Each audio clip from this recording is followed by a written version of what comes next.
अस्सलाम वालेकुम 10 क्लास। जैसा कि आप लोग जानते हैं कि हम लोग इससे पहले 2 लेक्चर्स जो हैं वो आप लोगों को डिलीवर किए हुए हैं। एक सिंपल हार्मोनिक मोशन को हमने अपने दोनों लेक्चर्स के अंदर सिंपल हार्मोनिक मोशन को एक्सप्लेन किया था डिफरेंट एग्जांपल्स के through, mass tied to spring के ज़रिए, बॉल एंड बॉल सिस्टम के ज़रिए और सिंपल पेंडुलम के ज़रिए। उसके साथ हमने कैरेक्टरिस्टिक्स पढ़ी थी सिंपल हार्मोनिक मोशन की, और उसके साथ जो उसकी इंक्लूडिंग टर्म्स हैं उनको हमने डिस्कस किया था। तो आज हमारा फिज़िक्स का लेक्चर नंबर 3 है, जिसके अंदर हम लोग डिस्कस करेंगे damped oscillation and wave motion. किसको डिस्कस करेंगे? Damped oscillation and wave motion. तो बेटा सबसे पहले बात करेंगे हम लोग डैम्ड ऑसिलेशन की। किसकी बात करेंगे? डैम्ड ऑसिलेशन की। डैम्ड ऑसिलेशन क्या होता है? The oscillation of a system in the presence of some resistive force.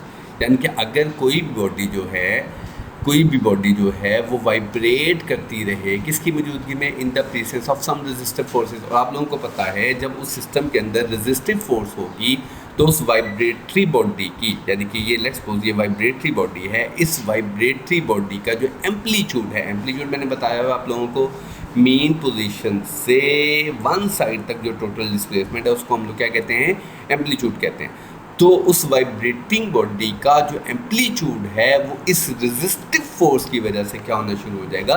Decrease होना शुरू हो जाएगा। इसको हम लोग क्या कहते हैं?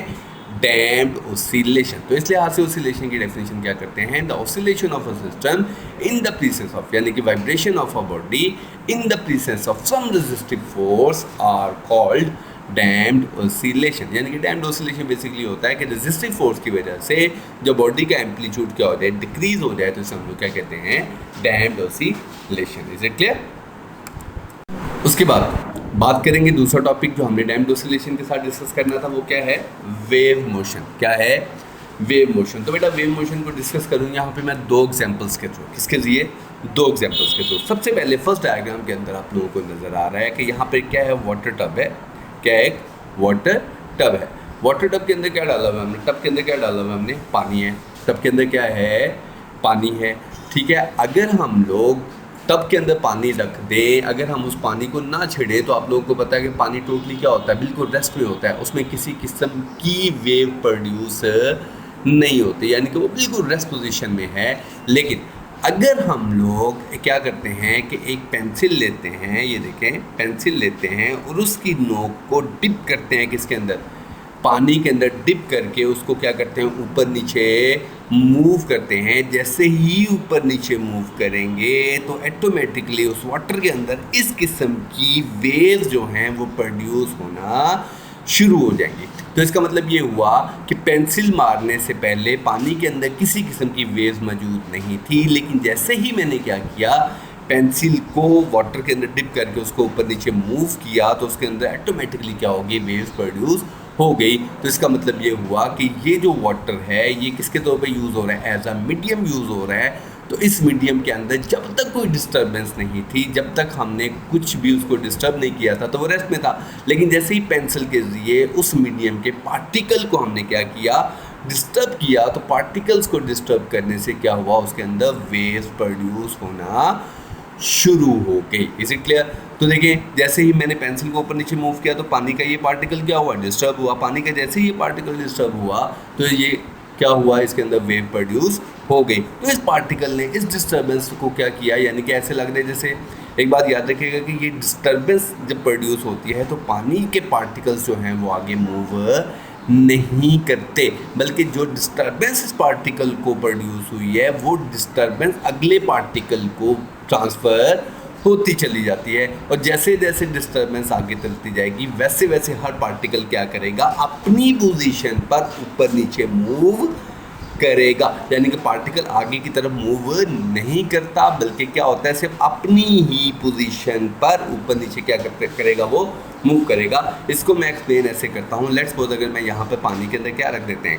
काक रख दें। क्या रख दें? अगर काक रख दें, काक रख के क्या करें? वाटर के अंदर वेव्स को प्रोड्यूस करें। जब वाटर के अंदर वेव को प्रोड्यूस करेंगे तो आप लोग देखेंगे काक क्या करेगा? अपनी ही पोजीशन पर ऊपर नीचे मूव करेगा, ना आगे जाएगा ना पीछे जाएगा। इसका मतलब ये हुआ कि पानी के पार्टिकल मूव नहीं करते, सिर्फ क्या होता है कि जो एक पार्टिकल की डिस्टर्बेंस है वो डिस्टर्बेंस अगले पार्टिकल को जाती है, और जब वो पार्टिकल को डिस्टर्बेंस आती है तो वो पार्टिकल क्या करता है, जस्ट अपनी जगह पर ही ऊपर नीचे हरकत वाइब्रेट करता है। क्लियर? तो इसका मतलब ये हुआ कि किसी भी मीडियम्स के अंदर जो वेव प्रोड्यूस होती हैं वो बेसिकली प्रोड्यूस होती हैं किसकी वजह से, उस मीडियम्स के अंदर डिस्टर्बेंस की वजह से। Is it clear? इसको एक्सप्लेन करता हूँ मैं दूसरे एग्जांपल्स के लिए। दूसरे एग्जांपल में क्या करते हैं हम लोग, एक स्ट्रिंग लेते हैं, स्ट्रिंग के एक सिरे को हम लोग क्या करते हैं फर्म सपोर्ट के साथ बांध देते हैं, दूसरे सिरे को हम लोग क्या करते हैं हाथ में पकड़ लेते हैं। जब हम रस्सी को हाथ में खींच के रखते हैं तो हम लोग उसके ऊपर किसी किस्म की फोर्स अप्लाई नहीं करते, तो वो क्या होती है, रस्सी बिल्कुल स्ट्रिंग जो है अपनी रेस्ट पोजीशन में होती है। लेकिन अगर मैं रस्सी को क्या करूँ, झटका दूंगा, जैसे ही मैं रस्सी को झटका दूंगा तो ऑटोमेटिकली रस्सी के पार्टिकल में क्या प्रोड्यूस हो गए, डिस्टर्बेंस प्रोड्यूस हो गई। जब रस्सी के पार्टिकल में डिस्टर्बेंस प्रोड्यूस हो गई तो रस्सी में इस रस्सी के पार्टिकल भी क्या डिस्टर्बेंस प्रोड्यूस होगी, तो रस्सी के पार्टिकल क्या करेंगे, अपनी पोजीशन पर ऊपर नीचे मूव करेंगे। उनके ऊपर नीचे मूव करने की वजह से उस रस्सी में क्या प्रोड्यूस हो जाएंगी, वेव प्रोड्यूस हो जाएंगी। तो देखें आपको नज़र आ रहा है कि रस्सी का कोई भी पार्टिकल आगे की तरफ मूव नहीं कर रहा, बल्कि वो क्या कर रहा है, जस्ट अपनी ही जगह पे क्या करेगा, ऊपर नीचे मूव करेगा। तो इसे हम लोग क्या कहते हैं कि जब इस मीडियम्स के अंदर भी हम लोग क्या करते हैं, जब डिस्टर्बेंस को प्रोड्यूस करते हैं तो क्या पैदा होती हैं, वेव पैदा होती है। जैसे हम लोग स्टार्ट करते हैं, ये फर्स्ट वेव, ये सेकंड वेव, ये थर्ड वेव, यानी कि ये डिस्टर्बेंस, यहाँ से डिस्टर्बेंस पार्टिकल को गई तो इसमें भी वेव प्रोड्यूस हो गई, यहाँ से डिस्टर्बेंस इस पार्टिकल को गई तो यहाँ भी वेव्स प्रोड्यूस हो गई। Is it clear?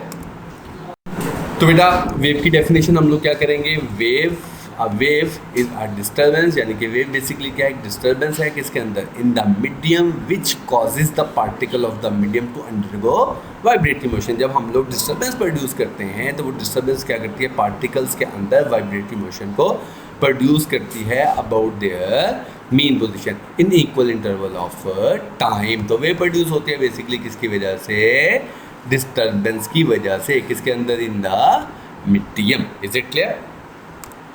तो बेटा यहाँ पे वेव्स की दो टाइप्स हैं, कौन कौन सी, एक है मैकेनिकल वेव और एक कौन सी है, इलेक्ट्रोमैग्नेटिक वेव। तो बेटा सबसे पहले हम लोग बात करते हैं मैकेनिकल वेव्स की। किसकी बात करते हैं, मैकेनिकल वेव्स की। Waves which require any medium for their propagation, यानी कि ऐसी वेव्स जिनको पैदा होने के लिए क्या चाहिए, कोई ना कोई मीडियम चाहिए, सोर्स चाहिए। जैसे साउंड वेव्स हैं, साउंड वेव्स को एक जगह से दूसरी जगह जाने के लिए क्या चाहिए, एयर चाहिए। इसी तरह वाटर वेव्स हैं, वाटर वेव्स को प्रोड्यूस होने के लिए क्या चाहिए, वाटर चाहिए। इस तरह स्ट्रिंग के अंदर पैदा होने वाली वेव्स हैं, उनको पैदा होने के लिए क्या चाहिए, स्ट्रिंग चाहिए। यानी कि मैकेनिकल वेव्स ऐसी वेव्स होती हैं जिनको प्रोड्यूस होने के लिए क्या चाहिए, कोई ना कोई सोर्स चाहिए, कोई ना कोई मीडियम चाहिए। तो जिनको पैदा होने के लिए मीडियम चाहिए उसको हम लोग क्या कहते हैं, मैकेनिकल वेव्स। उसके एग्जांपल्स में कौन कौन सी हैं, वाटर वेव्स है, साउंड वेव्स है, produce on the string and spring, ये वाली वेव्स हैं। उसके बाद इलेक्ट्रोमैग्नेटिक वेव, तो बिल्कुल उसके अपोजिट हो जाएगा, wave which do not require any medium, यानी कि जिनको पैदा होने के लिए किसी किस्म के मीडियम की ज़रूरत ना हो, उसे हम लोग क्या कहते हैं, इलेक्ट्रोमैग्नेटिक वेव्स। जैसे मोबाइल से निकलने वाली जो वेव्स हैं उनको प्रोड्यूस होने के लिए मीडियम नहीं चाहिए, क्योंकि अगर आप वैक्यूम में भी चले जाओगे तो फिर भी आप लोग मोबाइल टू मोबाइल बात कर सकते हो। इसी तरह सैटेलाइट वेव्स हैं, उनको भी प्रोड्यूस होने के लिए मीडियम की ज़रूरत नहीं है। तो ऐसी वेव्स जिनको प्रोड्यूस होने के लिए मीडियम रिक्वायर्ड नहीं होता उसे हम लोग क्या कहते हैं, इलेक्ट्रोमैग्नेटिक वेव्स। जैसे रेडियो वेव्स हैं, टेलीविजन वेव्स हैं, एक्स रेज हैं, यानी कि ये सारी की सारी क्या है हमारे पास, इलेक्ट्रोमैग्नेटिक वेव्स। Is it? उसके बाद टाइप्स ऑफ मैकेनिकल वेव्स क्या हैं, types of mechanical waves. Types of mechanical waves में सबसे पहले बात करेंगे, पहली टाइप उसकी कौन सी है, लॉन्गिट्यूडनल वेव्स। कौन सी है, लॉन्गिट्यूडनल वेव। लॉन्गिट्यूडनल वेव्स क्या होते हैं, longitudinal wave the particle of the medium move back and fourth. Back and fourth, back and fourth से क्या मतलब, आगे पीछे, यानी कि बॉडी क्या करे, अपनी मीन पोजीशन के आगे पीछे अपनी मोशन को क्या करे, बार बार रिपीट करे, उसे हम लोग क्या कहते हैं, longitudinal wave. Back and fourth along the direction of propagation of wave, यानी कि डायरेक्शन में वेव प्रोड्यूस हो रही हैं उस डायरेक्शन के वो क्या हो, back and fourth. Back and fourth से क्या मुराद होता है, पैरेलल। अगर मैं इस डायग्राम के अंदर देखूं तो जब मैंने इसके अंदर डिस्टर्बेंस प्रोड्यूस किया तो आप लोगों को डिस्टर्बेंस के अंदर नजर आ रहा होगा कि ये क्या है, सारे के सारे इस मीडियम के पार्टिकल्स हैं। क्या है, सारे के सारे मीडियम के पार्टिकल हैं। तो ये क्या है, इसकी डायरेक्शन है प्रोपगेशन की, यानी कि वेव जो है यहाँ से ट्रैवल करते हुए कहाँ जा रही हैं, आगे की तरफ जा रही हैं, तो ये पार्टिकल एक दूसरे के क्या हैं, ये पार्टिकल अगर मूव करेगा तो क्या करेगा, ऐसे ऐसे मूव करेगा, कैसे करेगा, ऐसे ऐसे मूव करेगा, यानी बैक एंड फोर्थ करेगा, यानी कि मीन पोजीशन के पैरेलल मूव करेगा। तो ऐसी वेव्स को हम लोग क्या कहते हैं, लॉन्गिट्यूडनल वेव्स। क्या कहते हैं उसको, लॉन्गिट्यूडनल वेव। जब लॉन्गिट्यूडनल वेव प्रोड्यूस हो रही होती है तो बेटा एक बात याद रखिएगा कि उसमें दो तरह के एरियाज होते हैं। कहीं पे क्या होता है, प्रेशर किसी चीज़ का ज़्यादा हो जाता है, कहीं पे क्या हो जाता है, कम हो जाता है। जहाँ पे ज़्यादा हो जाए उसे हम लोग क्या कहते हैं, उसका कंप्रेशन कहते हैं। जहाँ पे उस मीडियम के पार्टिकल्स जो हैं वो एक दूसरे के बहुत क्लोज होंगे, उस एरिया को हम लोग क्या कहते हैं, कंप्रेशन। और जहाँ पर उसके पार्टिकल क्या होंगे, बहुत नज़दीक और दूर फासले पर होंगे, उसे हम लोग क्या कहते हैं, रेयरफेक्शन। और ये लॉन्गिट्यूडनल वेव्स किसी के अंदर कब प्रोड्यूस होते हैं, जब हम लोग एक स्प्रिंग पकड़ते हैं, स्लंगी पकड़ते हैं, उसको खींच के जब हम लोग छोड़ देते हैं, तो जब उसके अंदर जो उसके अंदर वेव्स प्रोड्यूस हो रही होती हैं वो बेसिकली क्या होती हैं, longitudinal waves. Is it clear? तो ये कंप्रेशन है, ये रेयरफेक्शन है। तो एक बात, ये एक कंप्रेशन से लेकर दूसरे कंप्रेशन तक जो टोटल डिस्टेंस होता है उसको हम लोग क्या कहते हैं, वेवलेंथ। क्या कहते हैं, एक कंप्रेशन से दूसरे कंप्रेशन तक या एक रेयरफेक्शन से दूसरे रेयरफेक्शन तक जो डिस्टेंस होता है उसको हम लोग क्या कहते हैं, वेवलेंथ। तो बेटा ये क्या थी हमारे पास, लॉन्गिट्यूडनल वेव्स। उसके बाद दूसरी टाइप कौन सी है उसकी, ट्रांसवर्स वेव्स। कौन सी है, ट्रांसवर्स वेव्स। तो ट्रांसवर्स वेव्स क्या है, in the case of transverse waves the motion of particle of the medium is perpendicular to the motion of a wave. यानी कि इसकी जो पार्टिकल्स की जो वाइब्रेशन है वो वेव्स की मोशन के क्या होती है, परपेंडिकुलर। यानी कि देखें यहाँ पे डायरेक्शन ऑफ वेव्स किस तरफ है, इस तरफ, लेकिन मोशन ऑफ जो वाइब्रेटरी मोशन ऑफ पार्टिकल्स की वो क्या है, ये। तो आप लोगों को नज़र आ रहा है कि डायरेक्शन और वाइब्रेशन ऑफ पार्टिकल दोनों एक दूसरे के साथ कौन सा एंगल बना रहे हैं, 90 का एंगल बना रहे हैं। तो 90 का एंगल बनाने की वजह से हम लोग क्या करते हैं कि इसकी वाइब्रेटरी मोशन जो है वो उसकी डायरेक्शन के क्या है, परपेंडिकुलर है। तो जब वाइब्रेटरी मोशन डायरेक्शन के परपेंडिकुलर हो तो उसको हम लोग क्या कहते हैं, ट्रांसवर्स वेव। और ट्रांसवर्स वेव प्रोड्यूस हो रही होती है, जैसे हम लोग स्ट्रिंग को झटका लगाते हैं तो उसके अंदर जो वेव्स प्रोड्यूस हो रही होती हैं वो बेसिकली क्या होती हैं, transverse waves. Is it clear?